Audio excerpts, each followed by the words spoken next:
Dear students, today we are going to discuss Swift's essay, A Modest Proposal. You perhaps know that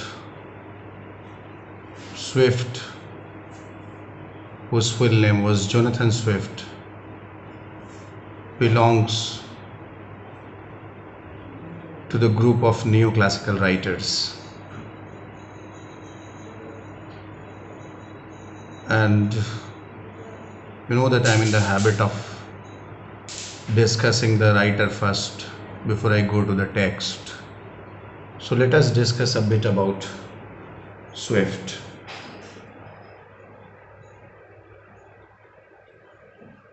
He was born in 1667, Dublin, Ireland, and died in the same place, in the same city, Dublin, Ireland, in the year 1745. If you look at his age, if you look at his time, 1667, that is his year of birth, was the time of restoration. And when he died in 1745, it was the time of Alexander Pope. It was the age of reason, as we know, the Augustan age. So when we look at the whole life and career of Jonathan Swift, he was influenced by the age of reason. He belongs to the time of enlightenment, and overall, as I said earlier, he was a neoclassical writer. Swift had dual associations. He was, from his mother's side, he was associated with England, and from the side of his father, he was an Irish. This Anglo-Irish Jonathan Swift was a poet, he was a satirist, he was an essayist, and a political pamphleteer.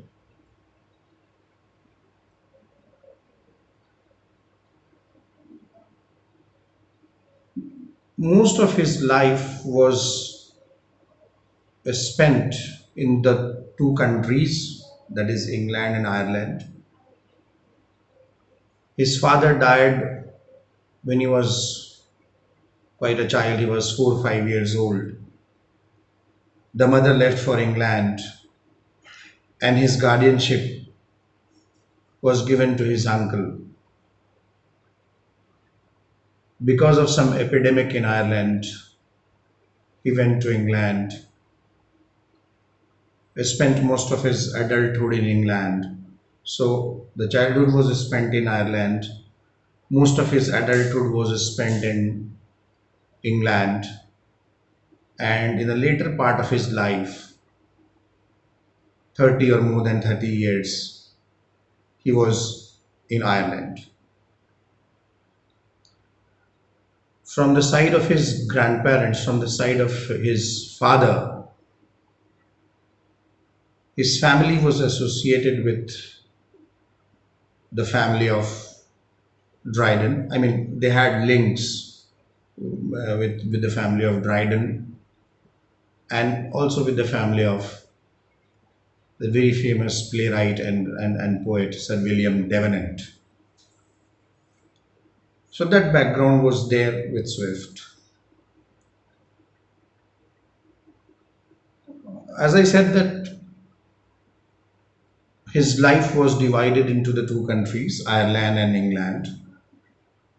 So his education was also divided into two countries. He studied in England. He did his graduation and masters in England, but he did his doctorate in divinity from Ireland. He joined the clergy also. He was a politician also. And when he joined the clergy, he rose to the level of being the Dean of St. Patrick's Cathedral, Dublin, where he served for 30 years of his life before his death. He was a born Whig,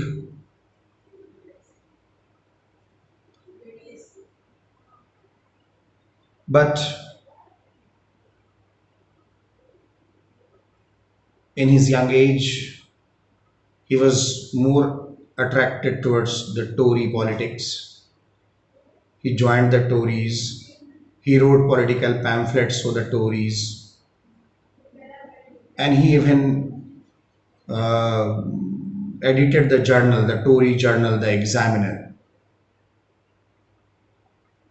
As students, he has been widely acknowledged as the greatest prose satirist of English literature.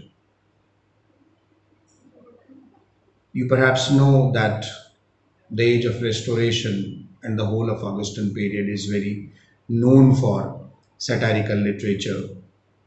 Dryden, Samuel Butler, and Alexander Pope were the great essayists, the great satirists. Dryden and Pope had very big name in satirical poetry. Samuel Butler, during the time of Dryden, was a great prose writer in satire.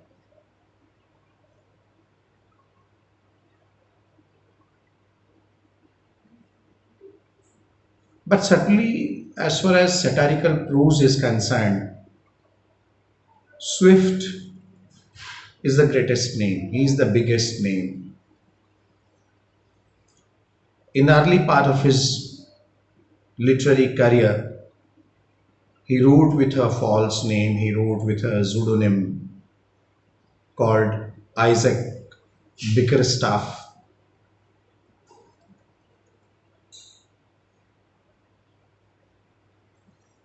Some of his major works, I'm not going to give you a whole comprehensive list of his works, but some of his major works are A Tale of a Tub, that was written in the year 1704. A Battle of the Books is another very famous work, and that was in the same year 1704. A Journal to Stella is a series of letters that he wrote during 1713 to 1715. The Drapier's Letter is a famous work by Jonathan Swift, which was published in 1724. That very great and famous work, Gulliver's Travels, was published in 1726. And this essay, which we are going to talk, A Modest Proposal, was written in 1729. This essay was published in the form of a pamphlet.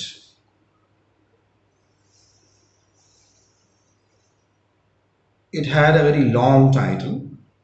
So let me read out the title for you. It is a very big title. The whole title runs like this: A Modest Proposal for Preventing the Children of Poor People from being a burden to their parent or the country, and for making them beneficial to the public. So this is the full title of this pamphlet.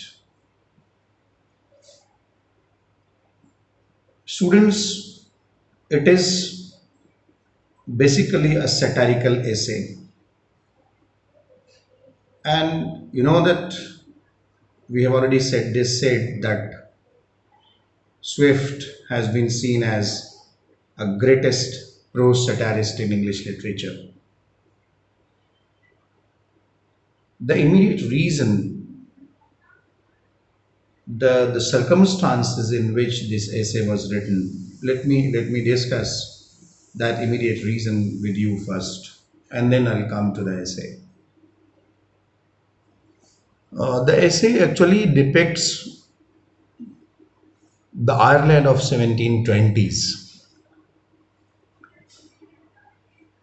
During that period, the 1720s, Ireland was facing religious, political, and social struggles. So it was a strife-stricken country with a lot of religious, political, and social strives taking place. The country was also facing famine. So social, political, religious, as well as natural disaster was there. At that time, during 1720s, by that time, Ireland had been under the rule of the English crown for 500 years. So from the last 500 years to 1720, England was having the hold over Ireland. In the early 17th century, the English crown appointed a small Protestant aristocratic family to rule over Ireland, which was a largely Catholic country. Poverty was extant everywhere because of all those exploitative policies of England, and also because of the trade restrictions which England imposed upon Ireland. So Ireland was a desperately poor country. It was also a dangerously overpopulated country. So poverty and overpopulation, these two are a major consideration. These two should be major consideration in your study of this essay. Students, the British Crown kept Ireland deliberately poor. The English Crown kept Ireland deliberately politically weak. The poor class of England, they were leading a very wretched, a very miserable life. And they were often begging for food. So begging was rampant in the streets of Ireland, and the poor class was compelled to beg to feed their large families. And then comes this essay. Came up with a modest proposal to fix this problem of overpopulation, of poverty, of all those rampant begging that was there in Ireland. So in this essay, he came up with a solution, a very modest proposal to solve the problem. And what was it? It was that is it is in this essay he suggested the Irish poor class to sell their children for being eaten. You must be aghast, you must be surprised. Friends, cannibalism has been a very important and a pertinent topic in Swift's writing. If you remember Gulliver's Travels, He talks about cannibalism in that book also. The fact of the matter is that cannibalism was a part of the literary discussions, the literary discourse, the social discourse of that time. My point can be proved with another fact. If you remember a very famous novel by Daniel Defoe called Robinson Crusoe, this Defoe is of the same period, and Robinson Crusoe is also around the same time. It was written around the same time, the same period. So that novel, that work by Defoe, titled Robinson Crusoe, also talks about cannibalism. The students, what Swift is doing here is that he is not basically writing for cannibalism, or he is not basically projecting cannibalism. He is actually writing this essay, as we said, is in the form of a satire. So this suggestion of selling the children for being eaten makes this essay a highly inflammatory satirical essay. Yes, it is a very highly inflammatory satirical essay in which Swift is suggesting that the starving Irish people should sell their children to the rich English people, and those Irish children, 1 year old Irish children, should be served as dishes on the dining tables of the rich English class. Students, what Swift is doing here is that he is assuming a very hyperbolical, heartless tone in the essay. And why is doing so? This hyperbolic, heartless tone mocks the opinion of the Irish rich class. It mocks the approach of the politicians of Ireland, and it also mocks the officialdom, the English officialdom. These three, the Irish rich class, the politicians, and the English officials, they hold a very negative opinion about the Irish poor class, the Irish poor people. So Swift assumes a very hyperbolic and a very heartless tone in this essay in order to mock the opinion of the Irish rich class, the politicians of Ireland, and the English officials. What was the objective of this essay?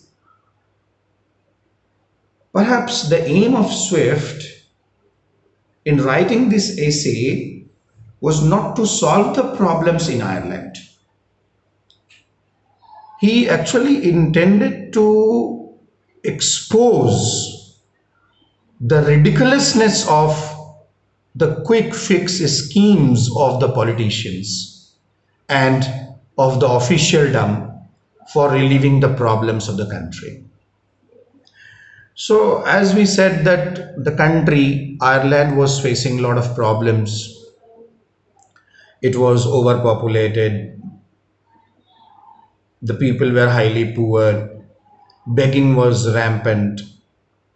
So those politicians of British origin, or the English officialdom, they were actually presenting some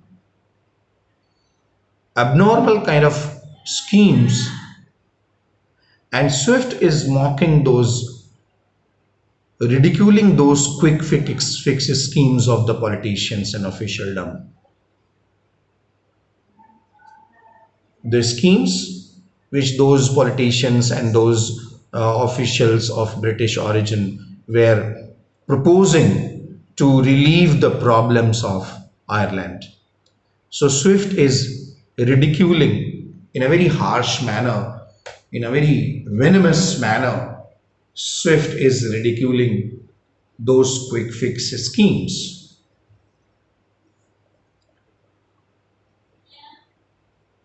He uses very biting sarcasm in the essay. And through this biting sarcasm, Swift mocks the politicians of Ireland. He makes fun of the officialdom of Ireland. And he also tries to persuade the reader to pity and to have a feeling of empathy for the Irish poor class. And doing so, he generates or he tries to generate a kind of a hatred for the speaker of the essay. This must be sounding a bit abnormal to you, but you will be convinced that when a villainous character is portrayed in a cinema, you call a villain successful, you call an actor successful only when he is able to generate your hatred towards the character of that villain. So similarly, he is trying to create a kind of a hatred among his readers for the speaker, for the proposer of this essay, the proposer of this modest proposal.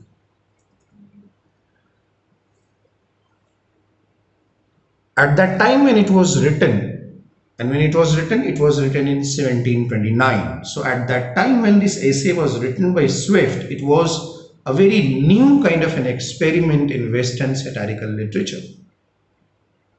And what was unique, what was new, what Swift experimented through this essay?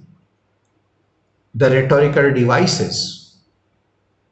The rhetorical devices such as those example based and data based argumentation that he uses in this essay in order to criticize the socio political phenomena of Ireland.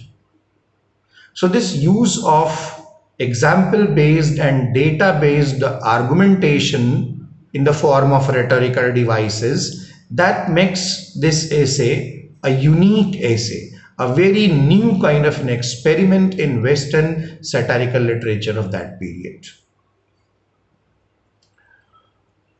Talking about Swift a bit once again, this, as I said earlier, Jonathan Swift was a member of the Anglo-Irish ruling class.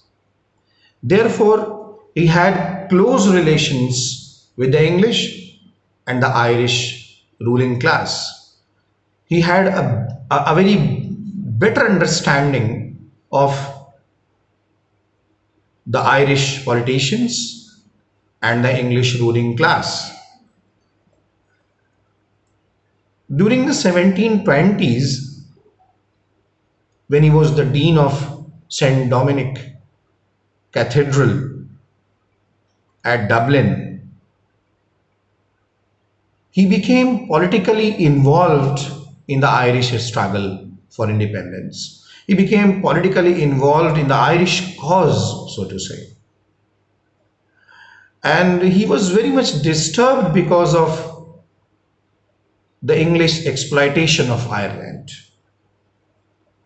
He was very much disturbed because of all those exploitative measures, all those exploitative means which England and the representative English officialdom of England in Ireland were taking against the Irish people.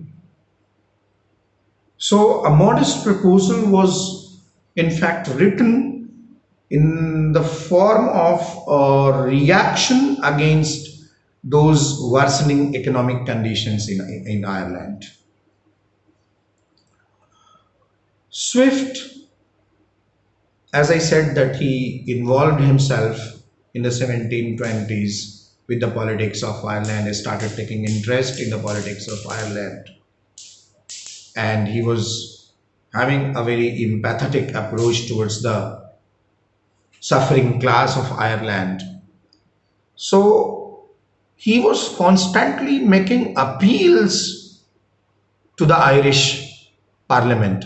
He was constantly giving proposals to the Irish Parliament to tax the landlords, to fund the Irish industry, and to adopt modern agricultural methods, so that because of all these means, the condition of Irish poor class must be improved. But all his pleas, all his suggestions, all his proposals were constantly ignored, and that frustrated Swift. So this essay is basically a sort of a frustrated parody of those serious proposals which Swift had made to the influential Irish government. The apathetic Irish people, or rather the apathetic Irish leadership, and the exploitative English officialdom. So that was the reason behind the composition of this essay. Let us summarize the essay very in brief. The essay begins by deploring the sad fate of the poverty-stricken Irish people. These Irish people who were spending all their time trying to feed their large families.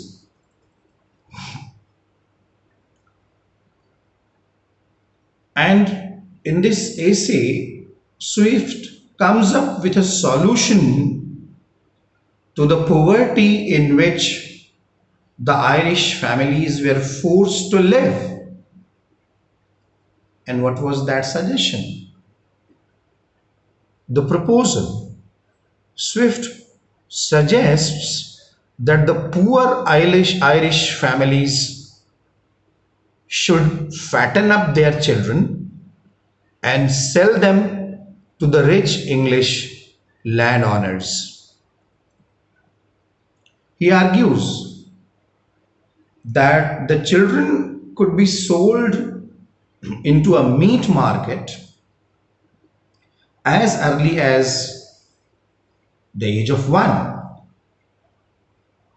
And this selling the 1-year-old Irish children to the meat market will enable the poor families to have that some much needed money, some much needed income. Swift says that doing so, this will spare them the expenses of raising so many children. And then he says that with 100,000 Irish children out of the population being set aside for the dinner of the English class, Swift says that this will also help to check the overpopulation of Ireland, and it will also help to check the unemployment conditions in Ireland. He says that this will also give a boost to Irish economy, and it will also make easier for England to deal with the unruly Irish population. Since the population will be controlled, so and they'll get some money also, some money to feed their family.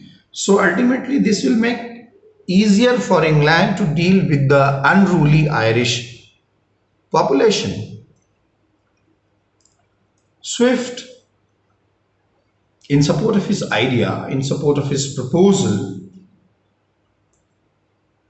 gives some statistical data. He provides a specific data about the number of children to be sold.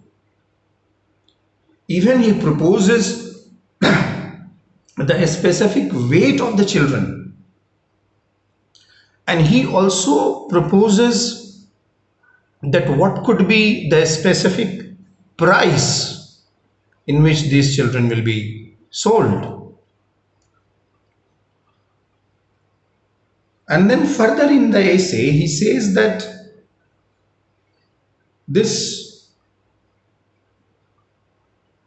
selling of the children in the meat market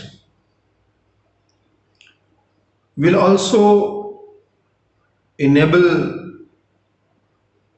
the Irish poor class to have some money.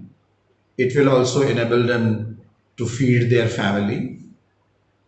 It will also enable England to check the unruly Irish subjects, giving all those statistical data of how much number of children should be sold, what should be the weight of the children, what should be the price of the children. Then he comes to a very interesting point, and he says that he talks about a projected eating pattern of the consumers. And he goes to the extent of even suggesting some delicious recipes for preparing delicious new meat of the children, the young meat of the children. He says that the innovative chefs, the innovative cooks who are in the habit of generating new dishes will expand and improve their culinary experiences, and they will also expand and improve the culinary experiences of the wealthy people, and it will result in a healthier and happier English population. The essay ends with an argument that the practice of selling and eating children will have even positive effects on the morality of the Irish families also. The husbands will start treating their wives in a much more respected manner, and even the parents will value their children in a new way, in a new pattern. Children will become more valuable for them now. Swift ends his essay by arguing that if implemented, his proposal will do more to solve Ireland's complex social, political, and economic problems. So this was the summary of the essay. Now let us once again go back to the analysis or what we were discussing earlier about the essay. Students, if you read the text, you will find out that the whole essay has been presented in the form of an economic treatise. You will feel that as if some economic essay, some economic proposal is being written. The way he presents a proposal, supports his argument, gives statistical data and all that. So you will feel that an economic treatise is being presented. It is in fact a very savage comment. The whole essay is basically a very savage comment on England's political and economic policy towards Ireland. Students, you must be able to connect this essay even with a lot of international, contemporary, global situations.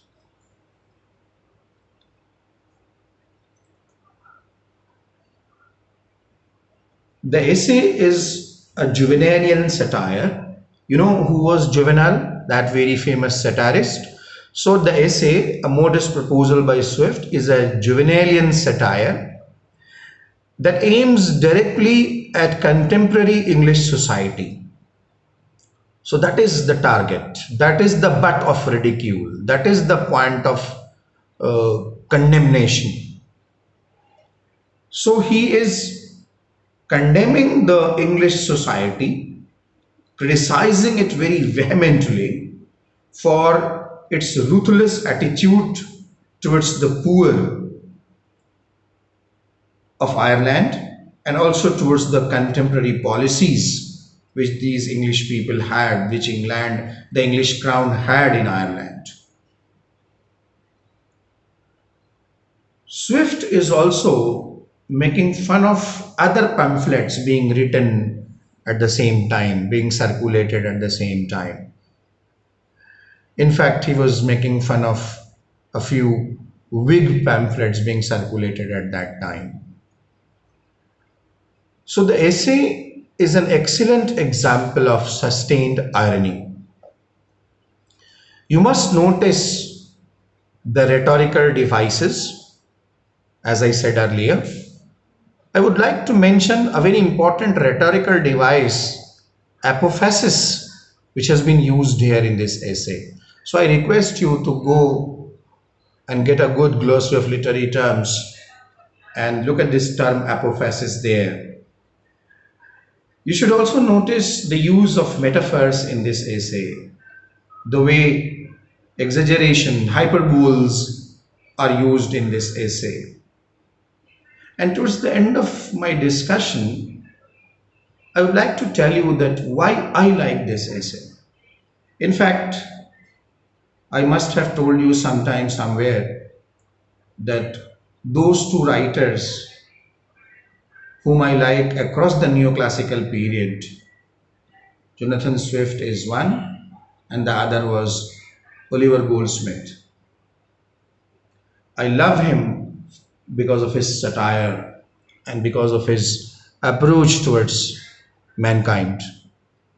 You know that yes, he was a misanthropist, that he had a very strong, poisonous approach towards the human race.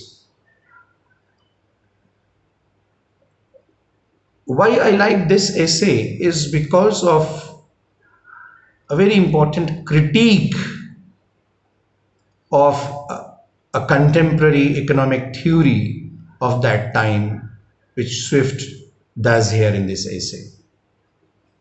Swift is actually also criticizing a very important prevailing economic theory of that time. You know that mercantilism views people as the riches of the nation. People, the human resources by any nation, has been treated as a resource. It has been treated as one of the riches of the nation. But do you think that in every circumstances it is really correct? Sometimes a population boom of a country, for example, Ireland here in this essay, may disapprove this idea that a large population automatically meant more wealth. This is not the idea every time. The fact of the matter is different. The reality is very different. That basically the wealth of few people depends on the poverty of the majority. So the majority are being kept deliberately poor to keep a few rich. And in this essay, Swift is targeting the type of calculated thinking that focuses on profit and dehumanize mankind. It treats people as a commodity. It treats people as a data. It treats people as a statistical number. So it's because of this reason that I like this essay very much. To conclude, I would like to say that this essay is a masterpiece. It is really a masterpiece of comic incongruity with its suave blend of rational deliberations, venomous satire, and a very savage conclusion. Thank you very much.